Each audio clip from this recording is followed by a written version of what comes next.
Now, those two aims often conflict in the book, and so sometimes confusions result from whether you're critiquing the utopian liberal theory or whether you're talking about an actually existing capitalism.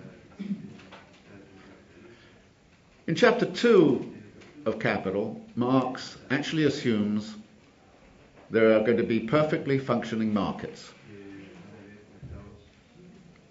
No thievery, no violence, a pure market system, well-established property rights, laws, and the like.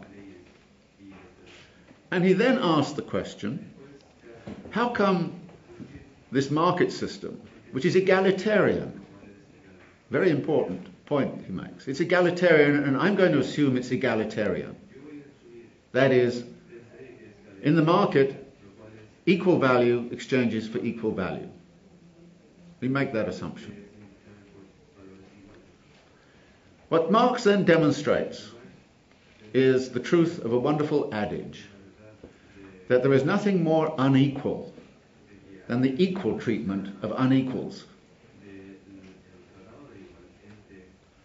Because what he shows, by the time you get to chapter 25 of volume 1 of Capital, is that in a system of that kind, the rich are going to grow very, very much richer, and the poor are going to grow very much poorer. And he demonstrates this theoretically, simply by saying, if people begin with unequal assets, unequal endowments, and you then treat them equally, then over time the inequalities expand dramatically.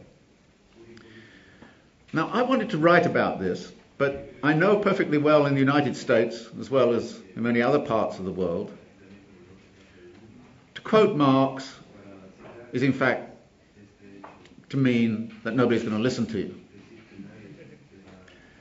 So I decided I wanted to write a book about the history of neoliberalism, which didn't mention Marx, even though it was going to tell that story of increasing inequality.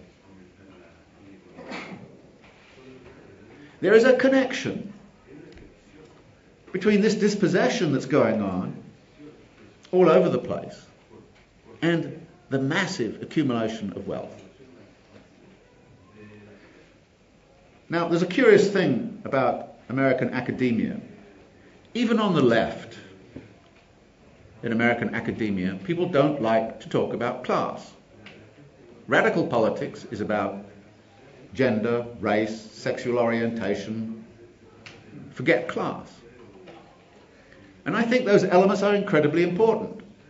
And I don't think that there's a problem in putting them together, because the global proletariat right now is about 70% women, in developing countries in particular.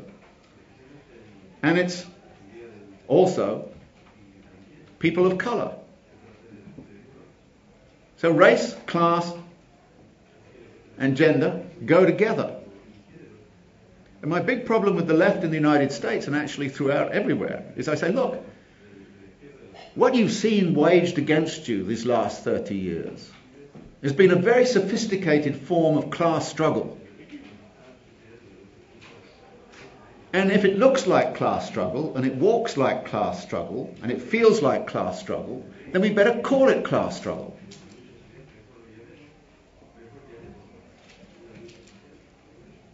And that, it seems to me, is where we're at. A situation where the only answer to this neoliberal juggernaut is indeed to push for class struggle. And when you start to talk about that, for instance, when I start to talk about this key aspect of accumulation by dispossession, when I talk to people in India, in the social movements, they understood perfectly well what I was talking about. They just said, yes, that's exactly right. And we have to fight class struggle against accumulation by dispossession, but that requires a different tactic to the kind of class struggle that was traditionally fought by working class in factories and organisation, political organisation of that kind. Accumulation by dispossession, it seems to me, is one of the big themes addressed in the World Social Forum. It is one of the big themes of what is happening to people everywhere. People being dispossessed of genetic rights to seeds and things of that kind by the corporations. It will soon be, if you want to have a kid, you probably have to apply to a corporation because they've patented life. So what you need, it seems to me, is a different formulation of what the nature of that class struggle is going to be about and how it's going to be waged. Because if you ask the question, how many people are doing well under neoliberalism, the answer is not that many. And if we start to talk about some unity of political action against neoliberalism, and particularly in the light of its instabilities, then it seems to me we have somewhere to go politically. And that's where I'm at. Okay, thanks very much.